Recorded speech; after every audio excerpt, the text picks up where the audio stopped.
અરવલ્લી જિલ્લાના મેઘરજ અને માલપુર તાલુકામાં ભાજપના લોકસભા કાર્યાલય પર વિરોધ. ક્ષત્રિય સમાજની લાલા.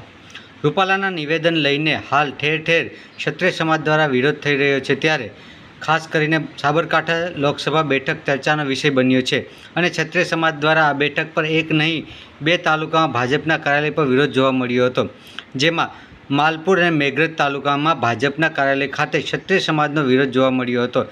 માલપુરના ક્ષત્રિય સમાજ આગેવાનોએ ભાજપના કાર્યક્રમમાં ઘૂસી જઈ વિરોધ નોંધાવ્યો હતો, તો બીજી બાજુ મેઘરજમાં પણ ક્ષત્રિય સમાજના યુવાનો અને વડીલોએ કાર્યાલય ખાતે જઈ રૂપાલા હાય હાયના સૂત્રોચ્ચાર કરી વિરોધ દર્શાવ્યો હતો.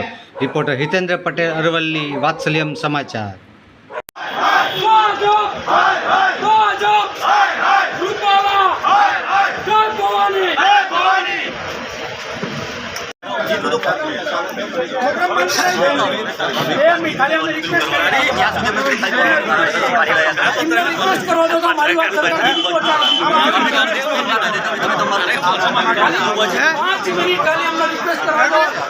हमारा प्रतिनिधि है तो हमारा बढ़े कौन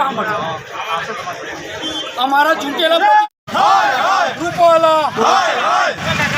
बोल भाजप सरकार एक व्यक्तिने लई અને જો આટલા મોટા ક્ષત્રિય સમાજને બાયકોટ કરતી હોય, ઇગ્નોર કરતી હોય, તો અમે પણ આ વખતની ચૂંટણીની અંદર ભાજપને બાયકોટ કરવાના છીએ. એમને મત જોઈતા હોય તો રૂપાલા સાહેબ જોડે જાય.